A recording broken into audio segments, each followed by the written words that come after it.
ಈ ವರ್ಷದ ಜುಲೈ 30ರಂದು ಕೇರಳದ ವಯನಾಡಿನಲ್ಲಿ ಸಂಭವಿಸಿದ ಭೂಕುಸಿತವನ್ನು ಗಂಭೀರ ಪ್ರಾಕೃತಿಕ ವಿಪತ್ತು ಎಂದು ಕೇಂದ್ರ ಸರ್ಕಾರ ಘೋಷಿಸಿದೆ.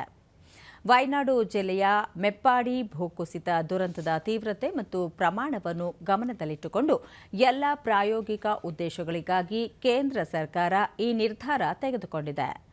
ಈ ಹಿನ್ನೆಲೆಯಲ್ಲಿ ಸಂತ್ರಸ್ತರಿಗೆ ರಾಜ್ಯ ವಿಪತ್ತು ನಿಧಿಯ ಮೂಲಕ ಮಾತ್ರವಲ್ಲದೆ ರಾಷ್ಟ್ರೀಯ ವಿಪತ್ತು ಪ್ರಕ್ರಿಯೆ ನಿಧಿಯ ಮೂಲಕ ಹೆಚ್ಚುವರಿ ಹಣ ಸಂದಾಯ ಆಗಲಿದೆ ಎಂದು ಕೇಂದ್ರ ಗೃಹ ಸಚಿವಾಲಯ ಕೇರಳ ಸರ್ಕಾರಕ್ಕೆ ತಿಳಿಸಿದೆ.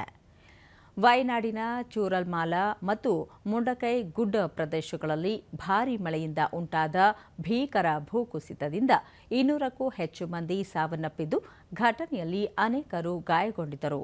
ಜೊತೆಗೆ ಸಾವಿರಾರು ನಿವಾಸಿಗಳನ್ನು ಸುರಕ್ಷಿತ ಸ್ಥಳಗಳಿಗೆ ಸ್ಥಳಾಂತರಿಸಲಾಗಿತ್ತು. ಕೇರಳದಲ್ಲಿ ವರದಿಯಾದ ಅತಿದೊಡ್ಡ ನೈಸರ್ಗಿಕ ವಿಕೋಪಗಳಲ್ಲಿ ಒಂದಾಗಿದೆ. ಭೂಕುಸಿತವನ್ನು ಕೇಂದ್ರ ಸರ್ಕಾರ ಗಂಭೀರ ಪ್ರಾಕೃತಿಕ ವಿಪತ್ತು ಎಂದು ಘೋಷಿಸಿರುವುದನ್ನು ವಯನಾಡಿನ ಸಂಸದೆ ಪ್ರಿಯಾಂಕಾ ಗಾಂಧಿ ವಾದ್ರಾ ಸ್ವಾಗತಿಸಿ ಕೇಂದ್ರ ಸರ್ಕಾರದ ಈ ನಡೆ ಉತ್ತಮ ಎಂದು ತಿಳಿಸಿದ್ದಾರೆ.